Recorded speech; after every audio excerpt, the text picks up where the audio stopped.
Hi అండి. Welcome to Telugu Bigg Boss season 9 episode number 26. So, ఈరోజు అయితే నాకు కొద్దిగా వర్క్ ఎక్కువ ఉందండి. అందు గురించి ఎపిసోడ్ చూసి వెంటనే చేస్తున్నాను. రాసుకోవడానికి కుదరలేదనమాట. నాకేం పాయింట్స్ గుర్తున్నాయి అన్నదే నేను ఇవాళ చెప్దాం అనుకుంటున్నాను. ఇదేమి అంటే ఏదైనా మిస్ చేద్దాము, లేకపోతే కావాలని చేయకుండా ఉండకూడదని ఏం కాదు. Just I want to tell what important points అన్నట్టుగా అనిపించినవి చెప్తా, కవర్ చేస్తా దాదాపుగా. సో ఫస్ట్ అయితే కనుక మార్నింగ్ సాంగ్ అయితే ప్లే అయిందండి. అందరూ కూడా జోష్ తోటి అయితే డాన్సులు చేశారు. దాని తర్వాత ఏమో చిన్న కామెడీ బిట్ ఏదో జరిగింది. అంటే కళ్యాణ్ మీద తనూజ ఇలాగా అంటే కొద్దిగా కేరింగ్ తీసుకుంటుందని, కంట్లో ఏదైనా పడింది ఇది అంటే గనక ఎలా చేస్తుందా అన్నది కొద్దిగా అది చూపించారనమాట. ఓకే. అదంతా ఫన్ కిందే ఉంది. ఇంత టాస్కులు ఇంత దీంట్లో అది వాళ్ళకి రిఫ్రెష్‌మెంట్ కాబట్టి ఆ చిన్న బిట్లు వేయడం కరెక్టే. మనకు గూడా ఎక్కువ ఫుల్ ఆన్ వైలెన్స్ కింద యాక్షన్, యాక్షన్, యాక్షన్ ఉంటే గనక కష్టం కాబట్టి ఎపిసోడ్‌లో అలాంటి చిన్న చిన్న బిట్లేస్తే బాగున్నట్టుగానే ఉంటాయనమాట. ఇంక ఇది పక్కన పెడితే ఇంకా దాని తర్వాత నెక్స్ట్ కెప్టెన్సీ టాస్క్. యాక్చువల్‌గా నిన్న కెప్టెన్సీ కిక్అవుట్ ఇది అయిన తర్వాత ఇప్పుడు కొత్తగా మళ్ళీ 2 కార్డులైతే యాడ్ చేశాడు, పవర్ కార్డ్స్. ఒకటేమో కాఫీ, ఇంకోటేమో కెప్టెన్సీ కండెంటర్ మళ్ళీ యాడ్ చేశాడనమాట బిగ్ బాస్.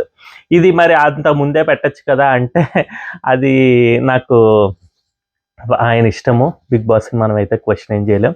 వచ్చిన దాంట్లో విశ్లేషణ అయితేనే చేసుకోగలం అనమాట. సో, ఆ తర్వాత ఏంటయిందంటే దీనికి హిప్పో హంగ్రీ హిప్పో అనే ఒక టాస్క్ అయితే పెట్టాడనమాట. బాల్స్ ఎక్కడైనా ఉండొచ్చు. ఆ బాల్స్‌ని ఎతికి తీసుకొనొచ్చుకొని ఆ హంగ్రీ హిప్పోకి అయితే పెట్టాలనమాట. ఫస్ట్ బాల్ అయితే గనక పైనుంచి దీంట్లో టీమ్స్ కింద ఎవరంటే హరీష్, బ్లూ, గ్రీన్ ఇవి ఉన్నవే అనమాట. సేమే రెడ్ ఇది జరిగింది గదా నిన్న, అదే అనమాట. సో, ఇందులో ఏమో పైనుంచి బాల్ పడితేనేమో ఫస్ట్ రీతూ చౌదరి అయితే తీసుకుంటారు. అదేమో కానీ కింద నుంచి సోఫా సెట్ నుంచి కింద నుంచి వచ్చిందన్నట్టుగా చెప్తుంది. అంటే అదొక స్ట్రాటజీ. అందరికి తెలిసిపోతే బయటనే వెయిట్ చేస్తారని జెప్పి. బట్ ఈజీగానే అది కొద్దిగా ఈజీగా అయ్యింది వాళ్ళకి. ఎవరు అడ్డు రావడం ఇది జరగలేదు. ఎళ్లి పెట్టేస్తారనమాట. వాళ్ళకో పాయింట్ వచ్చింది బ్లూ టీమ్‌కి. అలాగే దాని తర్వాత నెక్స్ట్‌ది ఏమవుతుందంటే వీళ్ళన్నీ ఎతికితేనేమో దీంట్లో ఉంటుందనమాట. యాక్టివిటీ కాదు. దాన్నేమంటారు? వీళ్ళకి ఐటెమ్స్ వస్తాయి కదండీ! గ్రాసరీస్ అవి వచ్చే రూమ్‌లో పెడతారనమాట. దానికి బెల్ కొట్టేస్తాడు బిగ్ బాస్. అక్కడే ఇంకా ధీమన్, పవన్ వీళ్ళు అందరూ అనుకుంటూ ఉంటారు. బాల్ ఇక్కడ ఉంటుందేమోనని చెప్పి. సో, అదెళ్ళి తీసుకొనొచ్చుకుంటాడు. ఇమ్మాన్యుయల్, శ్రీజ చెప్తుంది. అప్పుడు శ్రీజ వాళ్ళకి టీమ్‌కే వర్క్ చేస్తూ ఉంటుంది. అంటే జస్ట్ హెల్ప్ చేస్తూ ఉంటుంది. జస్ట్ మాటలకు చెప్పడానికే అనమాట. సో, ఆ బాల్ అయితే తీసుకొని వెంటనే ఇంక అక్కడి నుంచి పరిగెత్తుకుంటూ వస్తుంటే అక్కడ భలేగా అయితే గనక అందరూ ఆడారండి. ముఖ్యంగా రీతూ చౌదరి, ఇంకా కళ్యాణ్, ఇమ్మాన్యుయల్, రాము, వీళ్ళు ఆడారనమాట. రాము గూడా చాలా చాలా బాగా డిఫెండ్ చేయడానికి ట్రై చేసుకొని చేశాడనమాట. ఇంకా దాంతో పాటు ఇంకా వీళ్ళని పీకడానికి కొద్దిగా సుమన్ శెట్టి, ఫ్లోరా సైని, ఇంకా సంజన వీళ్ళు ఆడుతున్నారు. అటునుంచి ఇంక తనూజ గూడా ఆడుతుంది. కానీ తనూజతో వచ్చిన ప్రాబ్లమ్ ఏంటంటేనండి, మొత్తం అన్ని కంప్లెయింట్సేనండి. ఈరోజు అసలు నిన్న చూడలేకపోయాం. ఈరోజు కూడా ఆమె ఫేసే అసలు మారిపోయింది. అసలు నవ్వనేది లేకుండా చేస్తూ ఉంటే మనకి విసుగొస్తుందనమాట చూడ్డానికి గూడా. ఆమెకి అన్నిట్లికి ఎక్స్‌ప్రెషన్స్ ఏంటి నచ్చకపోయినా గూడా ఎక్స్‌ప్రెషన్ పెట్టుకొని ఇది చేస్తూ ఉంటే అది మనకి బాగా అనిపించట్లేదండి చూడ్డానికి గూడా. బట్ నాగార్జున గారు వీకెండ్ ఏదైనా చెప్తే గనక అట్‌లీస్ట్ అది బావుంటుంది. లేదంటే గనక ఆమె ఏడుపు మొహంలాగే ఉన్నట్టు అనిపిస్తోంది. క్రయింగ్ స్టార్ అన్నట్టుగా అయిపోయిందనమాట. ఫుల్ ఆన్ ఆట అయితే ఎలాగైనా అటకెక్కిపోయింది. ఎందుకంటే ఇలా కొడితే ఇదిగో ఇలా దెబ్బ తగిలేసింది, అలాగ చేస్తే ఇలా దెబ్బ తగిలేసిందని. అంతకన్నా గట్టిగా ఇంక శ్రీజాని తొక్కేసి అలాగే రీతూ చౌదరి మీద పడిపోయి, రీతూ చౌదరిని గూడా కళ్యాణ్‌ని వీళ్ళందరినీ పట్టుకొని లాగేయడం ఇవన్నీ చేస్తున్నారు గదా! ఇమ్మాన్యుయల్‌కి ఇవన్నీ దెబ్బలు తగులుతున్నా గూడా అట్‌లీస్ట్ కొద్దిగా అన్నా ట్రై చేయకుండా పక్క నుంచి ఇలా పీకుతూ దానికే కంప్లెయింట్ ఇస్తుంటే అసలు చిరాకొచ్చిందండి తనూజ అంటే. ఇంకా దాని తర్వాతేమో ఆ రౌండ్‌లో అయితే గనక ఇమ్మాన్యుయల్ వాళ్ళు ఎలా పెడతారంటేనండి, బాల్ తీసుకొనొచ్చి ఆహ్, ఇమ్మాన్యుయల్ మీద అందరూ పడిపోతారనమాట. లాక్కుని, పీక్కుని ఇదయ్యేసరికి ఇమ్మాన్యుయల్ చెయ్యి అయితే టచ్ చేస్తాడు. ఇమ్మాన్యుయల్ దగ్గర ఒక చేత్తో బాలుంది. ఇంకో చేత్తో లైన్ దాటితే వాళ్ళకి పాయింట్స్ ఇస్తామని చెప్తారనమాట బిగ్ బాస్. మిగతా అందరూ గూడా ఇమ్మాన్యుయల్ మీద ఉంటారు. ఎవ్వరు గూడా లైన్‌నయితే టచ్ చేయలేదు. సో ఇక్కడ ఏంటంటే ఇది కబడ్డీ లాగా అయిపోయింది. బట్ స్టిల్ బిగ్ బాస్ చెప్పినట్టుగా అది లైన్ అయితే చెక్ చేసినట్టు అయింది. ఇక్కడ సంచాలక్‌గా అయితే గనక భరణి గారు అది ఫస్టే అన్‌ఫేర్. ఎందుకంటే ఎప్పుడైనా కూడా రగ్బీ మ్యాచ్‌లో లాగా బాల్ అనేది ఔట్ ఆఫ్ ద లైన్ ఉంటే గనక వాటెవర్ ఆ గోల్‌లో ఉన్న లైన్‌కి అయితే ఎప్పుడైనా కూడా గోల్స్ అయినా కూడా మనం వేస్తే ఆ లైన్ లోపలికి వెళ్ళాలి అని ఉంటుంది గానీ ఆ పర్టిక్యులర్ అది పక్కన పడినా కూడా ఎక్కడా కన్సిడర్ చేయరండి. మనం చేయి పెడితే ఇదని కాదు. సో అది గోల్ అంటే ఓన్లీ బాల్ అయితే గోల్ చేయాలన్నమాట. సో అందునుంచి ఆ లైన్ దాటించి బాల్ పెట్టుంటే బాగుండేది. బట్ అది కన్సిడర్ చేసి భరణి అక్కడే క్లియర్ చేసి ఆపితే బాగుండేది. బట్ మన డబ్బా భరణి ఆర్ వాటెవర్ వరస్ట్ సంచాలక్ అండి, ఆయనకంటూ డెసిషన్ మేకింగ్ అంటూ ఏమీ లేదండి. ఈ లైవ్లో అయితే కనుక చూస్తే మీకు చిరాకు వస్తుంది. ఇదంతా ఎపిసోడ్లో లేపేశారు. లైవ్లో ఆయన వీళ్ళని అడిగి, దివ్యాని ఇంకా డిమన్ పవన్ని అడిగి ఇది చేస్తే బాగుంటుందా, అది చేస్తే కరెక్టా, ఇది అంటే సెకండ్ ఒపీనియన్ తీసుకోవచ్చు కాదనట్లా. కానీ ఆయనకంటూ ఎక్కడ ఇది బ్యాడ్ అయిపోతాం, వీళ్ళకి ఇస్తే ఏమవుతుంది, వాళ్ళకి ఇస్తే ఏదవుతుంది అన్నట్టుగా చేయడం అన్నది అస్సలు కరెక్ట్గా అనిపించదు అనమాట. బట్ ఎనీవే ఆ పాయింట్ అయితే కనుక వాళ్ళు ఇస్తారు కళ్యాణ్ వాళ్ళకి, అది వెళ్తుంది. సో ఇక్కడ ఇచ్చేసాం అన్నట్టుగా నెక్స్ట్ పాయింట్ ఎలాగైనా వాళ్ళకి ఇవ్వాలి అన్నట్టుగానే ట్రై చేసినట్టయితే నాకు అనిపించిందండి భరణి విషయంలో. ఆయన ఫుల్ ఆన్ ఏంటో అసలు ఏం ఆలోచిస్తాడంటే ఓన్లీ సేఫ్కి బార్డర్లో కూడా కాదు, ఇంకా సేఫ్ అసలు ఆ దరిదాపుల్లో బార్డర్ క్రాస్ చేయను, నేను సేఫ్లోనే ఉండిపోతాను, నా సేఫ్ గేమ్ నేను కంటిన్యూ చేసుకుంటాను అన్నట్టుగా మాట్లాడే మాటలు కానీ లేకపోతే ఇది కానీ చిరాకు వస్తూ ఉంటుంది అనమాట లైవ్లో. ఇంకా దివ్యాన్ని పొగడ్డం గురించి కానీ లేకపోతే తనుజాని పొగడ్డము, ఇంకా సంజన వీళ్ళందరూ నచ్చకపోతే ఒక రకంగా మనకి తెలిసిపోతుంది అనమాట. కానీ అది హైడ్ చేస్తున్నట్టు బిహేవ్ చేస్తే చాలా చాలా చాలా చిరాకుగా ఉంటుంది. అలా కాకుండా స్ట్రైట్ ఫార్వర్డ్గా నువ్వు ఇలా తప్పు చేసావు, నువ్వు ఇలా రైట్ చేసావు, లేదంటే ఆయనకు నచ్చింది ఇప్పుడు నెగిటివ్ సైడ్ అన్నా ఉండొచ్చు. ఇమాన్యుయల్కి ఆర్ కళ్యాణ్కి నెగిటివ్గా కూడా చెప్పచ్చు, అది ఓకే. అలా కాదు ఇలా కాదు, నువ్వు ఎవరు జూనియర్ ఎన్టీఆర్ డైలాగ్ ఉంటే అటన్నా ఉండండి మూర్తి గారు, ఇటన్నా ఉండండి అంటాడు చూడండి, అలాగే ఉంది. ఆయన ఎక్కడా లేదనమాట, ఒకటే దగ్గర ఉండి నేను సేఫ్ గేమ్ ఆడతాను అన్నట్టు తీక్షించుకుని కూర్చున్నట్టు ఉంటుంది అనమాట ఆయన ప్లే. సో ఆయనేమో ఇంకా సరే ఆ రౌండ్కి అయితే ఇచ్చారు. నెక్స్ట్ రౌండ్ ఇంట్రెస్టింగ్గా మళ్ళీ అదేంటది బెడ్రూమ్లో నుంచి అదేం బెడ్రూము కెప్టెన్ రూమ్లో నుంచి బాల్ అయితే వస్తుందండి. ఇక్కడ ఫ్లోరా సేని తీసుకుంటారు. దాని తర్వాత కళ్యాణ్ కానీ ఇమ్మాన్యుయల్ కానీ, చెప్పాను కదా అందరూ ఈ పెనుగులాట్లో వీళ్ళు బాగా ఆడారు, వీళ్ళు బాగా ఆడలేదని చెప్పలేము. ఎందుకంటే హరీష్ గారు కూడా ఫస్ట్ 2 రౌండ్స్ కూడా మర్చిపోయాను, ఇది జరిగే ముందర ఏమవుతుందంటే హరీష్ గారు కూడా బాగా ఆడారు, అందరి మీద పడి తీసుకునేది సరే, ఆయన కాలుకి దెబ్బ తగిలిందని ఆయన అన్నారు. అంటే ఎక్కడో అంటే అది నేను మిస్ అయ్యానేమో, లైవ్లో కూడా అంత కవర్ చేసినట్టు అనిపించలేదు. ఏ టైంలో ఆయనకి దెబ్బ తగిలిందా అన్నది తెలియలేదు.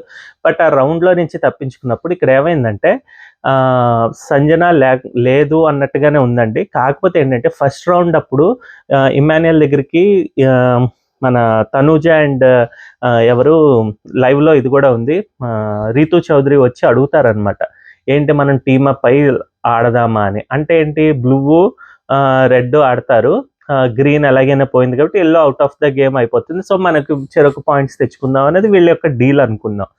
అయితే ఇమాన్యుయల్ అడుగుతాడు, ఫస్ట్ క్వశ్చన్ ఇమాన్యుయల్ ఏమడుగుతాడంటే దీని తర్వాత ఏంటి అయితే ఏంటంటే అంటే ఏం మాట్లాడలేరు, ఎందుకంటే అదేమి వాళ్ళకి వచ్చే లాభం ఏం లేదు ఇమాన్యుయల్ వాళ్ళకి.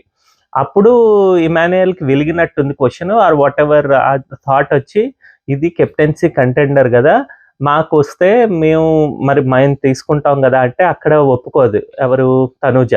ఆమె ఎంతసేపు డీల్కి ఏం చెప్తుందంటే మీకు ఆల్రెడీ ఒకటి వచ్చింది కదా, ఆమె ఏమనుకుంటుందంటే ఫ్రెండ్స్ కదా మాకు ఇచ్చేస్తారు అనుకుంటుంది, కానీ అది ఇచ్చేస్తే వీళ్ళ యొక్క గ్రూప్ గేమ్ ఇట్టే అసలు ఒక సెకండ్లో అంతా బ్లాస్ట్ అయిపోతారండి, మొత్తం తారుమారు అయిపోతుంది అనమాట. అక్కడ క్లియర్గా అయితే ఇమాన్యుయల్ చెప్తాడు, దీని తర్వాత ఏంటి అంటే ఒక కంటెండర్ ఒకటే వచ్చింది కదా మాకు, మళ్ళీ ఇంకోటి రావాలంటే మేము ట్రై చేయాలి కదా, అదంటే ఎందుకు టీం మొత్తానికి వస్తుందా ఏంటి, ఒకటి వచ్చింది కదా అంటుంది. అసలు ఆమె చెప్పే లాజిక్లెస్, అక్కడికి వెళ్ళి అడిగి ఇది చేసి బ్యాడ్ అవుతుంది అనమాట. ఇంకంతే ఇమాన్యుయల్ అంటాడు, పక్కకు తీసుకుని వెళ్ళి ఏం మాట్లాడుతుంది ఆమె, అసలు ఒకటే వచ్చింది 2 వచ్చాయి అంటుంది ఏంటి, కంటెండర్ రావాలి కదా, వస్తేనే కానీ ఆడగలను, అలాంటిది లాస్ట్ టైమే పోయింది కదా అని ఇమాన్యుయల్ కరెక్ట్గా చెప్పాడు అనిపించింది అనమాట. అందునుంచి ఇంకేంటంటే అది ఇంకా అక్కడే లైవ్లో ఏం చూపిస్తాడంటే వెళ్ళి వీళ్ళు సుమనన్న అంటాడనమాట, ఏంటి ఆడదామా, సరే అయితే ఆడదాం అన్నట్టుగా. అంటే ఏంటి, వస్తే మీకు రావాలి, వస్తే మాకు రావాలి అన్నట్టుగా కదా. ఇక్కడ సుమన్ ఓకే అని చెప్పి ఆయన, అంటే ఆయన మార్చ్‌లో ఆయన ఏమంటాడంటే, నేను ఓకే అంటే ఓకే అన్నట్టు కాదు అంటాడు మళ్ళీ. ఆయన ఏంటో ఇదిగా చెప్తే మనకి చూసే వాళ్ళకి ఏమనిపించిందంటే, అది ఖచ్చితంగా ఓకే అని చెప్పాడు. రాము రాథోడ్‌కి గూడా చెప్పాడు తను. ఓకే అన్నట్టుగా ఉన్నారనమాట. అదంతా గూడా లైవ్‌లో నుంచి ఇక్కడి నుంచి తీసేశారు. ఎందుకంటే దాని తర్వాత రౌండ్‌లో ఏమవుతుందంటే, తనకి కాలు దెబ్బ తగిలింది కాబట్టి he will be out of the group. టీమ్‌లో నుంచి హరీష్ అయితే ఔట్ అయిపోతే శ్రీజాని అయితే రిప్లేస్ చేస్తారు. ఫస్ట్ అయితే గనక ఒప్పుకోలేదు సుమన్ వాళ్ళ టీము. బట్ లేటర్ ఆన్ వాళ్ళేమో ఒప్పుకున్నారు శ్రీజాని ఉంచడానికి. కళ్యాణ్ వాళ్ళకి ఎలాగైనా గెలుస్తామన్న కొద్దిగా ఇది ఉంది కాబట్టి మిగతా వాళ్ళతో పోలిస్తే, సో అక్కర్లేదు, తను వచ్చినా ఓకే, రాకపోయినా ఓకే, మాకేదన్నా ఓకే అని చెప్పి తనైతే రిప్లేస్ చేశారనమాట.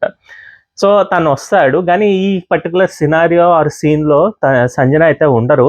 సో ఆ సంజన లేరు కాబట్టి ఆమెకొక పాయింట్ దొరికింది ఆమె బ్రెయిన్ తోటి. ఏంటంటే, ఆమె ఎలాగైనా ఇమాన్యుయల్ వాళ్ళకే ఇదేంటది ఛాన్స్ ఇద్దామని చెప్పి అనుకుంటున్నారు. ఎందుకంటే ఇమాన్యుయల్ తన గురించి సాక్రిఫైస్ చేశాడు కాబట్టి, ప్లస్ ఇమాన్యుయల్‌కి రావడం తనకిష్టము. తనకొస్తే వీళ్ళకి సపోర్ట్ కింద ఉంటుంది నెక్స్ట్ వీక్ అన్నట్టుగా ఈమె ప్లాన్ చేస్తున్నారు. సో ఈమె బ్రెయిన్ అంతా ఉపయోగించుకొని నాకు చెప్పకుండా వాళ్ళు అలాగే ఉన్నారండి. రాము గానీ సుమన్ గానీ ఒక మాట చెప్పినా వాళ్ళు తీసుకోవట్లేదనమాట. అందుగురించి ఏంటంటే, ఇంకా నాకు ఎలాగో రెస్పెక్ట్ లేదు, ప్లస్ నాకు ఎలాగో పాయింట్స్ కూడా చెప్పలేదు, శ్రీజాని లోపలికి తీసుకుంటున్నాం అని తెలీదు అన్నది ఆమెకి ఉంచుకుని అలాగా మాట్లాడకుండా ఉంది. సో నెక్స్ట్ రౌండ్‌లో ఏమవుతుందంటే, ఈమేమో శ్రీజ వాళ్ళు ఇమాన్యుయల్ వాళ్ళకి సపోర్ట్ చేస్తున్నట్టంటే, ఇండైరెక్ట్‌గా వాళ్ళ మీద ఎవరు పడినా ఏం చేసినా వాళ్ళని కాపాడుతూ ఉంటుందన్నమాట. సో అది డైరెక్ట్‌గా చెప్పినా, ఇండైరెక్ట్‌గా చెప్పినా ఏదైనా ఆమెమో ఖచ్చితంగా వాళ్ళకి సపోర్ట్ చేస్తానని చెప్పి నిలబడి ఉందన్నమాట. ఇక్కడ ఇంకేమవుతుంది, ఇంకా నెక్స్ట్ రౌండ్‌లో వచ్చేసరికి బాల్ అంతా వీళ్ళ చేతుల్లో ఉంటే శ్రీజ బాల్‌ని పట్టుకుని అంటే ఒక చెయ్యి పట్టి కాళ్ళేమో ఈ బయట నుంచి లైన్ టచ్ చేస్తుందన్నమాట కాలుతోటి. సో అది అసలు ఇన్‌వాలిడ్ అసలు. అది ఆపడం గానీ, ఈయన సంచాలక్‌గా ఎక్కడ పడితే అక్కడ పాజ్ అని చెప్పాడు గానీ, ఆయనకంటూ ఏమీ లేదు. ఎవరైనా నాకు అంటే నేను ఊపిరాడట్లేదు, లేకపోతే నేను పడిపోతున్నాను ఇదని చెయ్యెత్తితే పాజ్ చెప్పండి అంటే పాజ్ చెప్పేసా. ఎందుకంటే అంతకు ముందే ఎవరు తనూజ ఏడుస్తుందనమాట. "నువ్విక్కడికొచ్చి రావలేదెందుకు నాన్న? నేను పాజ్ చెయ్యి, నాకు ఇబ్బందిగా ఉంది" ఇదని ఓవర్ బిల్డప్ ఇస్తూ ఉంటే, అసలు ఏందమ్మా నువ్వు చేసే యాషం అన్నట్టుగా అనిపించింది. దాని తర్వాత మామూలుగానే అయిపోతుంది ఒక 10 నిమిషాల తర్వాత. అంటే ఆమెకి దెబ్బ తగలలేదని కాదు, దానికి అంత ఓవర్ యాక్షన్ చేయకూడదు అన్నట్టుగా అనిపించింది నాకైతే. సో ఇంక శ్రీజ ఆడడం కూడా భలే ఆడారండి ఆమె. అసలు ఫుల్ అందుగురించే ఆ బాల్ పెట్టుకోవడానికి ఒప్పుకుంటారనమాట. సో తనొచ్చి అలా బాల్ టచ్ చేసి లైన్‌ని టచ్ చేసిందని చెప్పి ఇంకా వాళ్ళేమో గొడవాడితే వాళ్ళకిచ్చేస్తారు. అసలు బాల్ అంతా గూడా కళ్యాణ్ చేతిలో ఉంటుంది. సరే కళ్యాణ్ కిందన ఒక 20-30% రీతూ చౌదరి ముట్టుకుంటుందనమాట. సో అట్‌లీస్ట్ వాళ్ళిద్దరిలో ఎవరైనా పెడితే కన్సిడర్ చేయడానికన్నా ఛాన్స్ ఉంటుంది. అలాంటిది ఎక్కడా లేనిది తను ఒక చెయ్యి ఒక సైడ్ బాల్ ఇలాగ చెయ్యేసి పట్టుకుందని జెప్పి తనకిచ్చేస్తాడనమాట భరణి. అక్కడ ఇమాన్యుయల్ అడిగే క్వెషన్స్ అయితే భలే అనిపించాయనమాట. ఎలా ఇస్తారు అసలు? 70% ఉంటే ఏంటి, 80% ఉంటే ఏంటి, బాల్ అనేది లోపల ఉండాలి ననిచి చెప్తున్నా కూడా మీరు వినట్లేదని. కాకపోతే ఏంటంటే అంత ముందు రౌండ్‌లోనే తను అలాగే చేశాడు కాబట్టి భరణి అది కొద్దిగా లీనియన్స్‌గా తీసుకొని, నువ్వు ముందర అలా చేసావు కదా, మరి అందు గురించి ఇదని. మధ్యలో తను షర్ట్‌లో పెట్టుకున్నది బిగ్ బాస్ వద్దని చెప్తారనమాట. అది స్ట్రాటజీ. బిగ్ బాస్ వద్దన్న తర్వాత వీళ్ళు చేయలేదు కాబట్టి అది మనం ఏమి నెగెటివ్ కింద తీసుకోక్కర్లేదు ఇమాన్యుయల్ గురించి. బట్ ఇమాన్యుయల్ చెప్పిందైతే పర్ఫెక్ట్ ఇది. కాకపోతే ఆ ముందర రౌండ్‌లో తను ఇది పెట్టుకునేది. కానీ ఓన్లీ థింగ్ ఏంటంటే అక్కడ ఎవరు కూడా టచ్ చేయరనమాట బాల్‌ని. ఓన్లీ ఇమాన్యుయల్ చేతిలోనే దాదాపుగా 80-90% ఉంది కాబట్టి అది కన్సిడర్ చేయొచ్చు. బట్ ఇక్కడైతే గనక ఒకళ్ళ దగ్గర 50, ఇంకోళ్ళ దగ్గర 30, ఇంకోళ్ళ దగ్గర 10 అలా ఉందనమాట.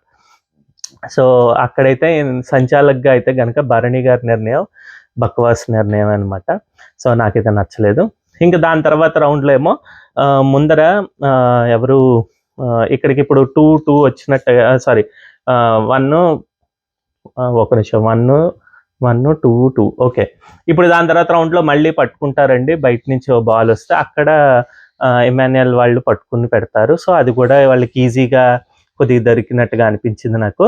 బట్ గుడ్, ఈజీగా అంటే బాల్ దొరకడం గురించి, ఒకసారి దొరికితే ఇంకా అది పట్టుకుని చేయడం అన్నది స్ట్రెంగ్త్ కావాలండి. ఆబ్వియస్గా కళ్యాణ్కి ఇమాన్యుయల్కి ఉంది కాబట్టి ఆ బాల్ తీసుకుని వచ్చి వాళ్ళు పెట్టుకుంటారు. సో అక్కడ కూడా అవుట్ వచ్చింది. ఇప్పుడు చెరొకరు 2-2 వచ్చింది అనమాట. ఇక్కడ ఇంక ఇప్పుడు బయటపడ్డారు ఎవరు, సంజన వచ్చేసి లైవ్లో అయితే ఇంకా చాలాసేపు గొడవ అయిందనమాట. ఏమంటాడు సుమన్ అంటాడు, నువ్వు ఎలాగా సపోర్ట్ చేస్తావు, నువ్వు అంటే మీరు చెప్పలేదు కదా నాకు అసలు శ్రీజాని తీసుకుంటున్నట్టు, మీరు వచ్చి చెప్పారా, team as a team lead నువ్వు చెప్పాలి కదా అంటే, అది నిజమే కదండి, టీం అంటే మొత్తం అందరికీ చెప్పాలి, బట్ ఆయన చెప్పలేదు. బట్ అక్కడే ఆ డెసిషన్ మేకింగ్ అప్పుడు సంజన కూడా ఉంది లైవ్లో. బట్ నేను చెప్పాను కదా, ఈమె బ్రెయిన్ తోటి ఈమె ఏంటో ఆలోచించిందంటే, నాకు వచ్చి ఆయన రెస్పెక్ట్ ఇచ్చి మాట్లాడట్లేదు అంటే నేను టీంలో ఉన్నానని కూడా ఆయన కన్సిడర్ చేయట్లేదు అన్నప్పుడు నేను ఎందుకు ఒప్పుకుంటాను, నా ఇష్టం వచ్చిన గేమ్ నేను ఆడతాను, ప్లస్ నాకు వచ్చిన ఛాన్స్ ఇదని చెప్పి. ఈ రాము రాథోడ్ అయితేనంటండి, ఆయనకి ఏంటంటే సంజన నచ్చలేదు, ఇష్టం లేదు. సో అది నుంచి ఆబ్వియస్గా ఆమెతో మాట్లాడకపోవడం, ఆమెతో బిహేవియర్ అంతా కొద్దిగా వేరువేరుగా ఉంది. అట్లీస్ట్ ఏంటంటే ఏజ్ గ్యాప్ ఉన్నది డిఫరెన్స్ తోటి వేరేగా కొద్దిగా బిహేవ్ చేస్తే బాగుండు, బట్ తనైతే చూపించలేకపోతున్నాడు అనమాట. అంటే నెగిటివ్ ఉంటే నెగిటివ్ కిందే చూపిస్తున్నాడు, పాజిటివ్ ఉంటే పాజిటివ్ కిందే చూపిస్తున్నాడు. సో అది హైడ్ చేయలేక కొద్దిగా ఇబ్బందిగా ఉందన్నమాట. ఇంక దాని తర్వాత ఏమైందంటే అక్కడికి వచ్చి సుమన్ తోటి తిని మాట్లాడుతూ ఉంటే సుమన్ అడుగుతాడు, లేదు మనం ఇప్పుడు బలము బ్రెయిన్ 2 యూజ్ చేయాలంటే ఈమె చెప్తుంది, లేదు ఇప్పుడు బ్రెయిన్ ఒక్కటే యూజ్ చేయాలి, దీని తర్వాత గెలిస్తే ఎవరు మనకు సపోర్ట్ చేస్తారు, వాళ్ళేమి రీతు అండ్ తనూజ అయితే వీళ్ళు చెయ్యరు, మనం వీళ్ళు గెలిస్తే గనక వీళ్ళు ఎవరు మన ఇమాన్యుయల్ వాళ్ళు మనకి చేస్తారని నాకు ఉంది, అంటే నాకు చేస్తారు స్పెసిఫిక్గా, సో నాకు అది ఉంది కాబట్టి నేను వాళ్ళకే సపోర్ట్ చేస్తానని చెప్పి అంటుంది అనమాట. హరీష్ వచ్చి ఇక్కడ తెలివిగా ఏం చెప్తాడంటే, నేను ఒకటి చెప్పాలా మీకు, ఇలాగ ఈ ఎవరు కళ్యాణ్ అయితే ఎలాగైనా మనకి ఛాన్స్ ఇవ్వడు, గెలుస్తాడానికి ట్రై చేస్తాడు, సో ఎలాగైనా నెక్స్ట్ రౌండ్లో గెలుస్తారు, వాళ్ళకి ఒక కంటెండర్ వచ్చింది కాబట్టి ఇప్పుడు వీళ్ళకి వాళ్ళకి ఇవ్వండి, ఎవరికి తనూజ హరీష్ సారీ తనూజ అండ్ రితు చౌదరి ఇంకా శ్రీజ వాళ్ళకి ఇవ్వండి, మీరు నెక్స్ట్ గేమ్స్ చూసుకోండి ఏదన్నా. నెక్స్ట్ గేమ్స్ ఏమున్నాయి, కాఫీ మటను ఇవి అనమాట, ఒకవేళ ఆ ఛాన్స్ ఇస్తే కనుక. అలాంటప్పుడు ఆమె ఎందుకు వదులుకుంటే, ఆమె క్లియర్గా అయితే చెప్తుంది, నేను క్లియర్గా ఉన్నాను, నాకు ఎవరితో సంబంధం లేదు, అయితే మేము విన్ అవ్వాలి లేదంటే ఇమాన్యుయల్ వాళ్ళు విన్ అవ్వాలి అంతే అని క్లియర్గా అయితే చెప్తుంది సంజన. సో ఆబ్వియస్గా దాని తర్వాత ఏమో నెక్స్ట్ రౌండ్లో సంజన ఇమాన్యుయల్ వాళ్ళకి సపోర్ట్ చేస్తుంది. అక్కడ బాగా అసలు తనూజ రీతు చౌదరిని అలాగే ఇంకెవరు శ్రీజాని పట్టుకోవడం ఇవన్నీ చేస్తుంది అనమాట. ఆబ్వియస్గా అక్కడైతే గెలుస్తారు అంతే. ఇక్కడేమో ఇంకా వీళ్ళకు సపోర్ట్ చేయలేదని వీళ్ళతోటి రీతు ఏమో, అదేంటది ఇమాన్యుయల్ గెలిస్తే చప్పట్లు కొడుతుంది, ఇమాన్యుయల్ వాళ్ళకి వచ్చిందని వీళ్ళు సపోర్ట్ చేస్తారు, రాముకి అది తెలియదు అని చెప్పి అంటాడు అనమాట. నాకు అసలు తెలీదు, అయినా ఆమె ఏంటి ఇలా చేసింది, నేను డైరెక్ట్ నామినేట్ చేసేస్తాను, మా టీంకి లో ఉండి మనకి వెన్నుపోటు పొడిచింది అన్నట్టుగా. ఓకే, ఆయన యొక్క పర్సెప్షన్ అయింది, ఈమె యొక్క పర్సెప్షన్ ఏమిది బ్రెయిన్తో ఈమె ఆడుతోంది అనమాట. సో అలా అయితే కనుక వాళ్ళకి ఇంకో పాయింట్ వచ్చి గెలిచారనమాట. ఇక్కడే అసలైన ట్విస్ట్ అయితే బిగ్ బాస్ ఇచ్చాడండి. మిగిలిన 6 సభ్యుల్లో నుంచి 7 ఇంక్లూడింగ్ పవన్తో కలిపి 7 నుంచి ముగ్గురు చప్పున, సారీ 2 చప్పున 3 జంటలు తీయండి అని చెప్తే, వీళ్ళు లోపలికి వెళ్ళి వీళ్ళు ఏమి చేస్తారంటే, వీళ్ళకి అంటే వాళ్ళ ముగ్గురులోనే గేమ్ పెట్టి డబల్ జంటల కింద పెట్టి వాళ్ళల్లో 2 తీస్తారేమో అని చెప్పి వీళ్ళు అనుకున్నారంట. అందు గురించే ఒకళ్ళు స్ట్రెంత్ ఉన్న వాళ్ళు ఒకళ్ళు స్ట్రెంత్ లేని వాళ్ళు అని చెప్పి అటు ఇటు ఇటు అటు మార్చి చేస్తారనమాట. అదేవిధంగా ఇమాన్యుయల్ సారీ ఎవరు Sanjana and Ramu Rathod, Suman Shetty, Tanuja and Ritu Chaudhary and Flora Saini ఇస్తారు. సో వాళ్ళు కలిసి ఆడతారు కదా ఇదేదని చెప్పి అనుకుంటారు. కానీ బిగ్ బాస్ ఇచ్చిన ట్విస్ట్ ఏంటంటే, ఇక్కడేమో రాము రాథోడ్కి నచ్చదండి, ఆమె నా మాటే విందు, నేను ఎందుకు ఆమెతో చేస్తాను, అసలు ఎందుకు ఇలా చేశారు అని చెప్పి. కానీ అక్కడే రైస్ చేయొచ్చు, నాకు నచ్చదు ఆమె అనో ఏదో ఒకటి చెప్తే బాగుండేది, ఆయన ఏం చెప్పకుండా లోపలలోనే దాచుకుంటాడు అనమాట. సో అందు గురించి ఇంకా ఎలాగైనా ఇదంటే బిగ్ బాస్ ఏమో వీళ్ళకి ట్విస్ట్ ఇచ్చి, లేదు వీళ్ళిద్దరిద్దరి మధ్యన గేమ్ పెడతాము, గేమ్ పెట్టి ఆడిస్తాము, ఎవరు వస్తే కనుక వాళ్ళ ముగ్గురిని తీసుకుంటాం అన్నట్టుగా ప్రకటిస్తాడు. ఇంకా దానికి అందు గురించే టాస్క్ ఏంటంటే ఈ దీని కింద నుంచి పాక్కుంటూ వచ్చి థ్రెడ్స్ కింద నుంచి దాని తర్వాత టైర్లలో దీంట్లో కాళ్ళు పెట్టుకుని నడిచి ముందర వచ్చిన ట్రాక్ మీద నడుచుకుంటూ రావాలన్నమాట ఆ వుడెన్ బ్లాక్స్ మధ్యలో నుంచి. సో ఇందులో ఫస్ట్ సుమన్ ఇంకా తనుజ అయితే ప్లే చేశారండి. తనుజ బాగానే ఆడింది నిజంగానే అయితే, అంటే ఫాస్ట్గానే వచ్చింది. కాకపోతే కొన్ని లాగ్స్ కొన్ని స్టెప్స్ అయితే మిస్ చేసింది. అక్కడ నిజంగానే కొద్దిగా వైస్ డెసిషన్ తీసుకోలేదు అని చెప్పి అనిపించింది. ఇక్కడ నాకు ఇంకోటి కూడా ఏంటంటే ఇండైరెక్ట్గా ఎప్పుడు కూడా ఇమాన్యుయల్ ఏమి తనుజకి సపోర్ట్ చేయడండి. అది వెన్నుపోటు అనుకోండి ఏమన్నా, బట్ ఆయన గేమ్ ఆయన ఆడుకుంటాడు అనమాట. ఎక్కడైనా వీళ్ళని ఎవరినైనా రానివ్వకూడదు, ఇదిగా ఉండాలి అంటే కనుక రానివ్వడు అనమాట. సో అది కూడా తను ఎక్కడ ఏమి కొద్దిగా ఇది చేద్దాం అని చెప్పి, అంటే ట్రై చేద్దాం అని కూడా ఎక్కడ పెట్టలేదు. మళ్ళీ ఫ్రెండ్ అంటే గ్రూప్ గేమ్ వస్తుందేమో అని చెప్పి ఉన్నారో ఏంటో నాకైతే అలా అనిపించింది అనమాట. సో అది నుంచి అక్కడ సపోర్ట్ అయితే చేయలేదు. ప్లస్ తినైతే తనుజ అయితే ఎక్స్పెక్ట్ చేసింది కళ్యాణ్ నుంచి ఇంకా ఇమాన్యుయల్ నుంచి అలాంటి డెసిషన్ రావడం తనకు నచ్చలేదు అనమాట. అది నుంచే రెస్ట్ ఏరియాలోకి వెళ్ళిపోయి ఫుల్ ఆన్ క్రై చేసింది. అసలు చాలా ఎక్కువసేపు ఏడ్చింది. అంతసేపు ఏడవకుండా ఉంటే బాగుండేది. అంటే ఆమె స్ట్రెంగ్త్ ఇది అనుకుంటూ ఉంటున్నాం కానీ ప్రతిదానికి ఏడుస్తుంది అనమాట. ఇంక దాంతోపాటు లోపలికి వెళ్ళిపోయి ఎవరు రీతు చౌదరి కూడా బాత్రూమ్ లోపలికి వెళ్ళిపోయి తను ఏడవడం మొదలుపెట్టింది ఇద్దరు కూడా. ఎందుకంటే క్రై బేబీ అంటున్నారు, బయట ఏడిస్తే తిట్టుకుంటున్నారు అని చెప్పి ఆమెకు అసలు ఏడుపు కనిపించకూడదు అన్నట్టుగా లోపలికి వెళ్ళి ఆమె కూడా ఏడ్చుకుని వచ్చేసింది. ఇంక దాని తర్వాత ఏమో సుమన్ శెట్టి అండ్ రాము రాథోడ్ అండ్ సంజన అయితే ఆడారు, బాగా ఆడారు. రాము రాథోడ్ క్లియర్గా ఒక స్టెప్ ముందరకేసి కాదని చెప్పి మళ్ళీ ఇంకో స్టెప్ అటు ఇటుగా వేసుకుంటూ వచ్చాడు. బట్ సంజనాది అయితే కంప్లీట్ చేయలేదు. సో కరెక్ట్గానే ఆడారు. దాని తర్వాత ఏమో ఫ్లోరా సైని అండ్ రీతు చౌదరి వెళ్ళారు. ఇక్కడేమో రీతు చౌదరి కొద్దిగా స్ట్రాటజీ అయితే ఉపయోగించిందండి. ఆమె ఇద్దరు కూడా ఇలాగ వెళ్లకుండా ఈమె కొద్దిగా క్రాస్ చేసుకుని ఇలా ఈమె దగ్గరికి వెళ్ళేసరికి ఈమె ఇక్కడ ఉండిపోతుంది కాబట్టి కొద్దిగా లేట్ అవుతుంది. బట్ స్టిల్ లోపలికి అంటే వెళ్ళి దాని తర్వాత వుడెన్ బ్లాక్స్ అప్పటికి కూడా జస్ట్ ఒక్క 2 బ్లాక్స్ బిహైండే ఉన్నారనమాట. అంత బాగా ఆడింది ఫ్లోరా సైని. బట్ తనకైతే కోపం వచ్చింది అనమాట, నేను ఫెయిర్గా ఆడలేదు అన్నట్టుగా. రీతు చౌదరి ఫెయిర్గా ఆడలేదని. ఇక్కడ నేను అది ఫెయిర్నెస్ అని అలా అనుకోనండి. ఇది ఎందుకంటే స్ట్రాటజీ ఉపయోగించుకోవచ్చు. అవతల వ్యక్తికి హాని ఏమీ తలబట్టకుండా, అంటే ఆమె అది కూడా అంటుంది రీతు చౌదరి, ఏంటి నేను ఏమైనా తన కాళ్ళు పట్టుకుని లాగేశానా అన్ని మాటలు అంటుంది ఏంటి అని చెప్పి. కరెక్ట్, అక్కడేమి రీతు చౌదరిది అయితే ఏం తప్పులేదు. మనం ఇలాగే వెళ్ళాలని ఏముంది, స్ట్రైట్గా కాకుండా ఇది ఈ అంటే ఈ గేమ్ చెప్పక ముందర కూడా నాకు కూడా అనిపించింది అనమాట. ఇలా వెళ్తే కొద్దిగా వీళ్ళకి అడ్డు అవుతుంది కాబట్టి వీళ్ళు ఆగుతారు పాకేటప్పుడు. సో వీళ్ళు కొద్దిగా ముందరకి వెళ్ళొచ్చు అన్నది ఉంటుంది అనమాట. సో అది స్ట్రాటజీని ఏమి తప్పుపట్టలేము.